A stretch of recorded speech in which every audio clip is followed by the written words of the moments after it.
burgers after school. To be a burger, it needs to be beef between bread. Have you traveled for burgers? Do you remember or recall when you broke out of the Lebanese burger and had a burger that you were just like, wow? Good morning and welcome to our new show. Our new show is Burger Unscripted. When you hear burger, you would expect some cooking, some grilling, some frying, some noises, and no, this one is all about talking. We're gonna talk about burgers, everything burgers, unscripted, how, why, the history, the grilling, the varieties, the places we like, and everything in between.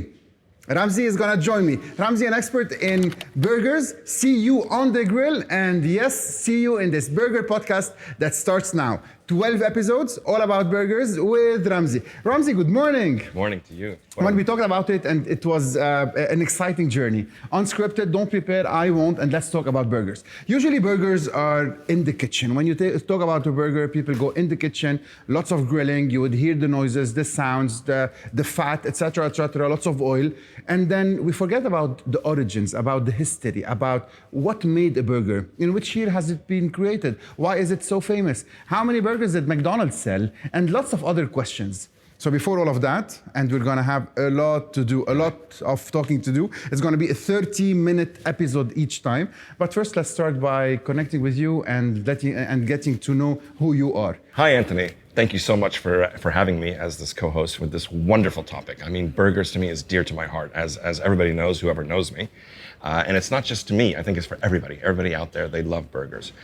My burger affinity actually started a long time ago when I was a child, because burgers to me are something that was quick, easy, and very tasty.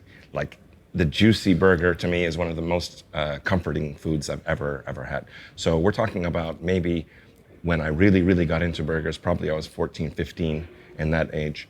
Starting high school, exploring myself. I was in the States. I went to a boarding school, so I was by myself, unscripted, unsupervised. So I had plenty of time to go out and try these wonderful burger, as I call them, burger joints, burger places.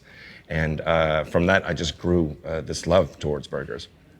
Another thing that I'm very passionate about is exactly what the show is about. Why? Why are we so passionate about burgers? Why do we like burgers? Why do some people go to a restaurant, a fine dining restaurant, a steakhouse, and order the burger, not the steak? So these are things that I think we'll untap throughout the various episodes. A little bit about myself. I am Lebanese, American, born in the States, grew up in the States. Half of my time grew up in Saudi Arabia, believe it or not, in Aramco, if anybody knows Aramco. We just had a plethora of food around us, whether it was in the States growing up or even in Aramco, because Aramco's made of a community just like the UAE, multinational. So my claim to fame in terms of food started at home all the way till date. Everything about me was food. Even in my business, when I was doing a corporate job, we would do launches for famous brands such as On the Border, Fuddruckers, Hummingbird Bakery. So it all had to do with food one way or the other. Took that passion, fueled it, and opened up a shop last year, let's say. So after a long career of non-food, your Yes. food was passion? Non-cooking food. Non-cooking food. Cooked food at home, cooked food for the friends and family and whatnot, but professionally, let's say, yeah. And why did you take the decision to open up a burger shop? Why burgers, not meats, not sandwiches, not gourmet, fine dining? And what connects you to burgers? Yes. So burgers is one of the most universal foods. Everybody has a burger, some type of burger. Sometimes the burgers are in a open face. Sometimes they're in two sliced bread, AKA patty melt. Other times they are in the traditional buns. So burgers crosses all boundaries, race, nationalities. And it was something that I thought was needed in the UAE, because I've been here for over 24 years. And I've seen how the market grew when it comes to beef market. We used to go to Spinneys, if you remember, and see the filet, the tenderloin, showcased with greenery next to it, in the dip case that you see the chiller. Now it's chucked near ground meat. You have Wagyu, you have different types of meat and whatnot. So I've seen that sort of I don't want to say trend, but let's say maturity in the market. And I knew the better burger market is here and it's coming, and it hasn't stopped yet. So I remember my childhood when we used to eat burgers after school. So it's going to be usually at home. It was one time a week, probably Fridays afternoon or Thursdays afternoon. And for us, burger was a patty and a bun. And when you say patty, it's meat. And no one knew more than that. You would go to the butcher, ask for a patty, and that's it. What kind of meat? Nobody asked. What kind of ingredients? Nobody asked. What kind of mixes? Nobody asked. So it was all about that burger, loads of ketchup, Lebanese style with coleslaw and fries inside it, mustard, and then a patty. Sometimes it's brown, sometimes it's gray, sometimes it's overcooked, sometimes it's thin. Nobody even asked. And probably at the age of 10, 11, 12, until the age of 15, it was all about that burger as a celebration of enjoying something you eat usually outside the house. And that's it. Fast forward to the way you said it, fast forward to the 2000s, probably a bit earlier. Burger has become a thing, a trend. You need to know where and how and why and quality and ingredients. And taking burgers from the burgers you knew, probably give us your experience in the States, to fast forward to how the burger has become. Was it the same? Was burger any meat? So burger, it's a good intro to where's the burger, why burger, where did it come from? So burgers in itself, burger, Hamburg. Germany, Hamburg. But let's go even further back. Why? How did it get to Hamburg? It was called a Hamburg steak, not hamburger, Hamburg steak.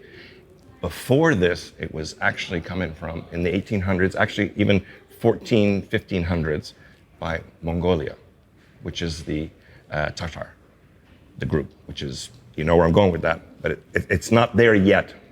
It was beef. They would put it in their saddle, underneath the saddle, and ride with them when they're the army, the soldiers, the people, migrants, everything. Why? Because it would tenderize. And then they would eat it on a plate with potatoes and whatnot. That, with the migration and the different trading from Mongolia to France. France took this and said, that's fantastic, but you know what? It's so beautiful raw. Let's cut it up. Hence, burger is ground meat. So it could be a steak that you grind it in different cuts throughout the cow. And when you cut them, because they didn't have a grinding machine, a beautiful grinding machine as we do today, they actually hand did this. And when you dice them into small dices, it becomes, as we know, burger. Of course, they perfected it. The egg, the Dijon mustard, all of the small shallots and whatnot, and you have steak tartare. It's not quite a burger, but you have to know that that's the beginning of dicing, which is what we call ground meat. Also, it went, again, we're still talking about Mongolia, in the 1800s to Germany, Hamburg, which they created this Hamburg steak. And from that, around 1885, 1890s, don't quote me on that, but somewhere in there, they came to the US. So they started just exploring different places, and they came to the US. Lots of them were in the East Coast. So New York, Wisconsin, and whatnot. And they had a lot of fairs back then. That's how the people got together, they gathered. And those immigrants from Germany would have this offering, sometimes in the form of a meatball, some sort of ground meat. They finally got the genius idea to put a piece of bread, another piece of bread, put them together. Why? Because at the fair, you want to walk around with it easy. You don't want to be having a fork and knife, and they made it transportable. Before we move on, I want to say something about the hot dog. I know this is all about burgers, but the hot dog inspired this because the hot dog was there about 10 years before. Of course, again, from Germany, the Frankfurter, which had the bun. So you can walk around with it easily, and people can do it. So it's quite important that this is where it kind of stemmed to, from all the way from the 1800s. It has a quite a big history, and a long history of how the hamburger came. Putting it into the bun developed a little bit later, and then we're talking now the 1900s, a whole new ballgame when it comes to different franchises, different operating partners of doing them, and how they can do that. Yeah, it's it's very interesting that that's where it came from. Burgers started in a flat bread and then developed to a bun, and probably inspired by the hot dog that was a long bun, turning it into a round bun just to have a certain difference between the two, which we'll discuss in the history episode. Looking forward to knowing more and understanding more. Let's go back to what your shirt says. See you on the grill, SYOTG. Yes. How did you create the name and how this became your brand? So that's a funny one. It's always the funny ones that kind of sticks with you. So in college, I had something called, and again, why food? We'll give you little notes of why food. So I always was the one who did the cooking, did the barbecuing and whatnot for the friends when we gathered, watching football on Sunday and different sports events. And I had something called FLC, which is Food Lovers Club. And I had groups of people, and we would say, this theme is this one, this theme is that one. And we always shouted, hey, where are you going to be? Listen, we talk and we say, listen, I'll see you on the grill, because I need to go look at the grill. Something's on that grill grilling. And that name, that catchphrase became sort of what I used it nowadays. You can hopefully tell my age. Like I'm on Instagram, and you have to unfortunately say, see you on the grill and spell it all out. I wasn't smart enough to say SYOTG and get that one. So yeah, a lot of things on that, but a lot of emotions coming in with see you on the grill, and that's where it came from. And if you notice, I have my little tagline is and everything in between, because that way I cover everything. So I can do anything in that sense. The first time we met, we definitely met because I wanted to taste your burger and getting to know each other, and Lebanon joined us in a way or another because both of us are from Lebanon. But the first thing I noticed is that you know burgers. You read about burgers, you understand burgers, you know your history, you know your thing. And it's not about only putting the meat on a grill. You know what kind of grill, temperatures, how much time, what are the different ways of doing it, reverse searing or not, grilling or not, oven or not, oil or not, charcoal, and so on, and lots of things. And we can continue on talking for hours. And I noticed that you understand burgers. So taking that burger, rewinding to the day you discovered burger and wanted to develop that, have you ever imagined opening your own shop one day? Very, very good question, because I've always wanted to open up a shop. Now, was it a burger shop? I cannot, probably not a burger shop, but it was always on my mind. And again, I go back to that feeling. All of us, when we're eating a burger, your expectation is comfort, juicy, satisfaction. Like this is what comes through eating a burger, and that's what I wanted to make sure that we can capture that and have everybody have that same thing. So, I mean, short answer is yes, I did, and I'm so happy that I have, and hopefully, who knows what happens next, In our lifetime, probably in the year 95, 96, burgers were a trend. In the 2000s, burgers became a trend. In 2005, they became a trend again and again. And we always said that burgers are trendy, and we always expect that burger trend is gonna just diminish and go. And yet burgers are coming back again and again and again, and the trend evolves from being a fast food to a gourmet burger to a dining burger to a fast casual burger to a cheeseburger, etc., etc. And burgers places are still growing and growing. What makes a burger so trendy? And that trend that's probably started in the beginning of the century, 100 years back, still is ongoing. What's interesting about that is the real, let's say, answer is nothing is new. The lacy burger, what's the lacy burger? Which is basically the lacy edge. Smash burger, and you've got the crispy outside when it's really smashed. That was done back in the 1930s from different vendors, which we can discuss and go in. The smash burger, believe it or not, the Oklahoma fried onion burger, inspiration from, believe it or not, Cheesecake Factory. If you notice, every Cheesecake Factory has one burger on there, which is the two sliders. Onions, grilled onions, a patty, bun, and cheese. You take that, fast forward to now, the craze of smash burger and simplicity and whatnot, done before. What I think happens is every generation, every person finds that enjoyment in burgers and really builds an affinity with it, which is what I have done. I think everybody has done that. So when you say, even kids, whenever you take them to any kind of restaurant, do they have hamburger? Is there any burgers on the menu? So this is sort of embedded in us. And don't think it's so much as a trend as here to stay, but how do we better it? And that could lead us into different discussions of, are there categories or not? How do you categorize them? Are all burgers equal?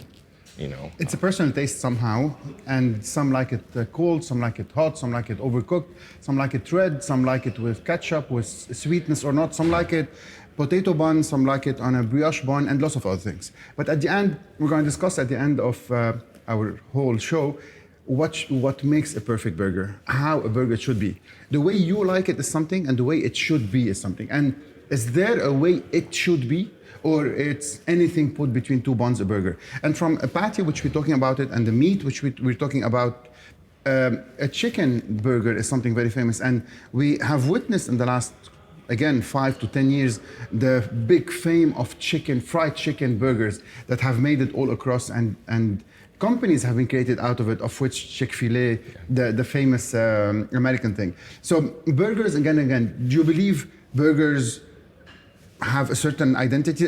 Are there the rules, the 101 of burgers, or it's just a preference? That's fantastic, because I truly believe that it's personal. So it's subjective to yourself of how you like them. So some like them with onion, some don't like them with onion. As you said, this type, that type. However, one rule for me, I can only speak on myself, is a burger is meat, beef, between two slices of bread, or bread, so a bun or whatnot. Chicken is a sandwich. This is the way I would categorize it. If I want to be true to the origins, they didn't come with chicken to tenderize it. They came with beef.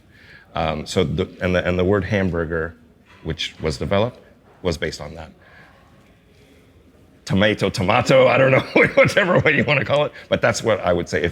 To be a burger, it needs to be beef between bread. Everything else is extra. Have you traveled for burgers? Traveled for burgers? Yes. Have you had burgers in several countries in the world? Yes. Wherever I go, it's a thing that whatever restaurant offers a burger, I will have it even as an appetizer before whatever we're going to. Why? Because I feel very passionate about, if they can create the best burger that they can with what they have, to be fair, then I know I can get the steak, or I know I can get this, or I know I can get that. And we do it as an appetizer always. And I think everybody does this. Hey, should we just get a burger just before we even start, before we even order? Just get a burger and we'll split it. It's nature. If you want to put it on your CV as how many years of burger experience you have? Oh gosh, now you're getting to my age. Probably over 40 plus years, somewhere in there. Yeah. So now I know your age. Yeah. So we're going to discuss years of experience, 40 plus years of experience, professionally probably more than 20, burgers all across the globe in more than 40 countries. You cannot visit a country and not have a burger. Yeah. It can be all the way from Asia, all the way to America, down to Australia, up to the Northern Hemisphere. So burgers have a different value and different identity in every country. It starts by the products or the produce of the country, the vegetables in the country, the meat of the country, imported or not, frozen or not. And then it comes to the quality of flour, the quality of bread. And then if that bread is imported or not. Are you doing an American way of doing burgers, importing all the ingredients from the States, or doing things that are local? What makes a gourmet burger in difference to a fast food burger? How does a McDonald's burger do it? Does McDonald's use products from every country, or they import everything? Is a McDonald's different in the States, Lebanon, Dubai, Saudi Arabia, and other places in the world? So we're gonna have lots of things to talk about, reaching a point where we probably unite into what makes a good burger a burger. And it starts by the meat. What kind of meat should we use? Baladi, local, American, Indian, Pakistani, Australian. And how do you start by, if you want to start by a drawing board, have a pencil, a white A4, how would you start drawing? Where to start to invent a burger? Yeah, so a couple things there that we were talking about. One, the meat, we're saying, is it local? Is it various types and whatnot? I think even before that, it's the cut. So traditionally, and probably originally throughout history now, modern history, let's say, it's usually the shoulder, the chuck. Why? Because it tends to have the best, automatically without adding, fat to meat ratio. And a burger, the science of the burger is lean meat with fat. You know, obviously fat for the taste, for the juiciness, for the searing. Not many people know that. It's not the meat that sears, it's the fat that sears to get that crust. So that's where we would start from. Meat, as you said, bun, everything else. You have those two. Buns now creatively we have milk buns, you know, I can do buns, we have potato buns, we have traditional buns, and we also have brioche buns. Some people like to tag them. Brioche I use for this, potato I use for this type, etc., etc. As long as the bun can hold what you're doing and the squishiness or softness makes sense, you can do whatever. You can claim to have what you want, what you do. Yes, there are people that, you know, abide by only I use this with this, trial and error, and you see what works best for it. But starting with the beef and the bun are the two main products, I would say, to start creating a burger. Do you have a favorite burger?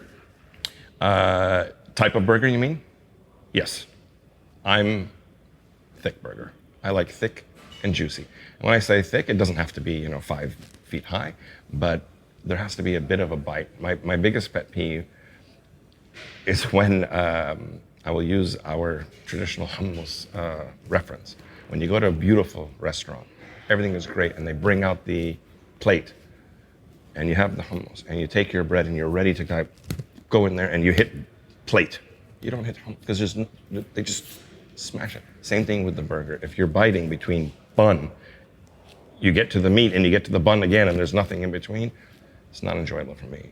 You need to have that bite, the juiciness, the palate to coat your tongue and really get that experience. In my opinion, thick burger all the way. I know a lot of people think I'm crazy and they love smash burgers. I don't mind a smash burger if it's double, because then you're gonna get that same. Anthony, you asked me a lot of questions. I now would like to ask you, what's your affinity with burgers? Where did it start? What do you think is your type of burger that you enjoy? And how did you think of even doing this? For me, burgers is all about percentages. The same way you described it, I would describe it in a 20-20-20, 1/3, 1/3, 1/3. I need to feel the 1/3 of the bun, 1/3 of all the ingredients, and 1/3 of the bun at the bottom. So accordingly, it's a whole journey of what does the tooth feel, what do your teeth feel, what does your tongue feel, what does your palate feel. So when you bite into a burger and all of these ingredients go into your mouth and just walking around your mouth, what does happen inside it? So all of these are amazingly balanced in the good burger. So it's cheese on the bottom or at the top, or ketchup at the bottom or at the top. So all of these are important to look at. And what kind of meat? It depends on what am I feeling today. Is it more on the smashed thing? Is it more on the gourmet? Is it more on the thick thing? Do I need to feel the juiciness or not? Do I need to feel the fat or not? Is it a non-fat burger, more fat, and so on and so forth? So the whole journey started, as I said, back at home. So we used to have once a week burgers. We all loved it. And next to my place, where I used to live, in the Matan region, there was a place called Bedouz. And Bedouz, back then, in our opinion, used to do the best burger in the world. To what we knew from the age of 8 up to the age of 16 probably, it was a traditional, normal, homey style burger, Lebanese style. Whoever invented the Lebanese burger, I'm not sure how. What is a Lebanese burger? It's a burger that contains inside it coleslaw and French fries and ketchup.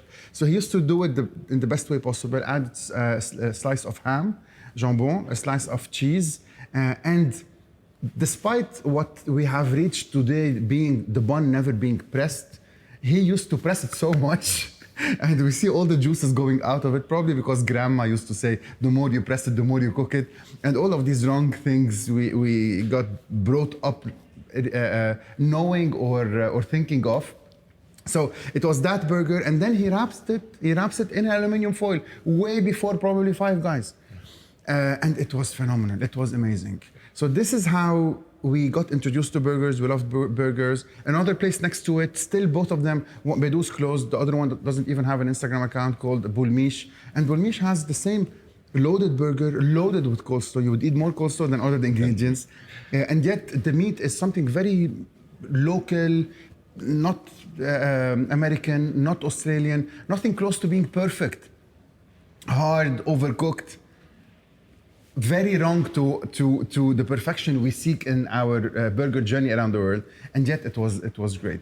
So going back to this burger and fast forward to how you start buying a burger every time you have the chance to. So we did burger tour around the world. I've done burger tour in Dubai. I've done a burger tour in New York. I've done burgers all across. So all of these take you places where you get to know, understand, appreciate, and start knowing, okay, wait, what is a burger?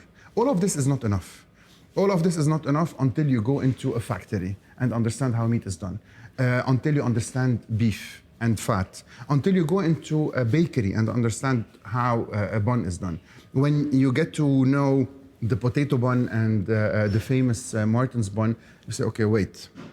And it starts on that journey of understanding what is the bun, what is the meat used, how you can perfect ingredients to turn from good to great, to have that wow effect. When you look at the grill, and I've been to every single kitchen you might imagine, every restaurant I've visited, I've went to their kitchen, and you see the fat on the grill, the amount of oil on the grill, or sometimes no. Sometimes some chefs add oil to the meat, and then it becomes double oil and the oil burns. And lots of little things, the black grill versus the white grill, cleaned or not clean, what happens around, and all of these, frozen or not, and this is a long journey. So all of these I've learned in the last 20 years of seeking good food around the world, from my food blog, then my TV show, then my travel show, and all of these took me places. And as you said, whenever on the menu there is a burger, this is your first choice, and then you think of something else. And it led to reaching that point where we need to talk about it. Burger is the most sellable sandwich in the world. In 186 countries and probably more, there is a burger on all menus. There is a burger in every country, there is a burger in every civilization. Each one of us has his way of eating, habits, from hummus to fool to home stews, and then yet comes the burger. And it has become something that housewives would cook and prepare in homes, right? So there is nothing more than burger to become more trendy than it is. Stay on the top 5 trends in the world. Keep that ongoing journey of perfection. And you need to ride the wave and understand how can I evolve from loving something to re-questioning it and doing more and more. And hopefully we're going to talk about all of this in the next 12 episodes. Great. I've got one more question for you, which pertains to your nostalgic of the Lebanese burger. Do you remember or recall when you broke out of the Lebanese burger and had a burger that you were just like, wow, this is not the Lebanese burger, this is a different type of burger, a different level. Level doesn't mean that it's much better or not, but just different, because you were accustomed to this, you had it at the house, you had it at the different restaurants within the village and whatnot. Do you recall that? And when you understand meat, when you go to a factory of meat, when you understand cattle, when you understand Wagyu, when you understand MBs, when you understand Angus, when you understand prime cuts American, you would take a step back and say, okay, wait, what did I eat all my life? When you know and see the difference in colors between a frozen meat and a non-frozen meat, when you get to know what is a local baladi meat and how are butchers treating it, okay, this is your first exclamation mark. What's happening? And then you go to the next thing. When you start meeting butchers in the villages of Lebanon, and you start asking them, how would you do your burger? And proudly he answers, my way, I would put breadcrumbs, Worcestershire sauce, I would add a little bit of mustard, a secret spice mix, and this is your burger. And he never talks about the meat, he never talks about fat, and all of it is ingredients, and oh wait, the egg yolk. So all of these ingredients, you start re-questioning yourself. Wait, a burger is just patty, 100% patty and fat. Good quality meat means good quality burger. You don't have to mask it or cover it with anything else. So I believe when I started writing in 2008, and understanding what am I writing about, and understanding, and it's not about giving an opinion about good food versus bad food, it's about giving a description of what you're eating and what did I feel and what makes a burger gray, a meat gray or brown or black, and all these colors that you see and you take for granted, you would stop and say, now I know how I'm eating. Now I know what I want to eat. Now I know what we deserve to eat. And I've been on a long journey for the last 15 years, writing, talking, filming, and trying to educate and help people say, wait, you need to know how you're eating. You need to understand what you're eating. You need to stop accepting eating whatever. A burger is not about 10% slice of meat inside and you do not care what it is because ketchup covers it all. So I think we went along that trend and evolution of the burger journey around the world, probably in our era, to even the fast food chains have evolved. Everything has evolved. And we played a good role in riding the wave, teaching or letting people understand what they're eating, not accepting average food anymore. And this is how I still enjoy it every single day. And when you're gonna ask me one day in the next episode about my favorite burger, it's gonna be something you won't expect hearing about. A fast food, not a gourmet, not a truffle oil, not black truffles, and not everything in between. Because when it's good, it's good. It doesn't have to be $100 to be good. Yeah. Simplicity. For me, simplicity makes much more sense. We're gonna talk about lots of things in the upcoming episodes, but before closing that introduction episode, why did you focus on Oklahoma burgers that created that trend around you, and all of Dubai knows your signature burgers that few could copy? What makes you choose that one particular thing? Simplicity. The Oklahoma burger is basically the essence of a burger. Meat, bun, some onions. Some, huh? Yeah, for you, some onions. Pickle, maybe a sauce, maybe not. That's it. Having that simplicity and still delivering that impact of taste was fantastic. And to do it properly, it's not as easy as one would think. There are different things that need to be done. As you mentioned earlier, all the things that you have just said, one would think, guys, how can you guys do a podcast for 10 plus episodes on burger? The bun, the searing, the fat, the process, the cuts, the condiments, flat, thin. How does it make you feel?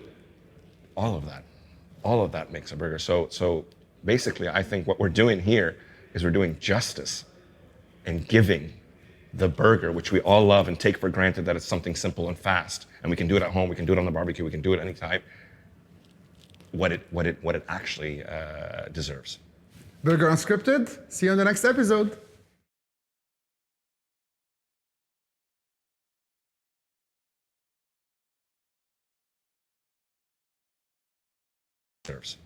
Burger Unscripted. See you on the next episode.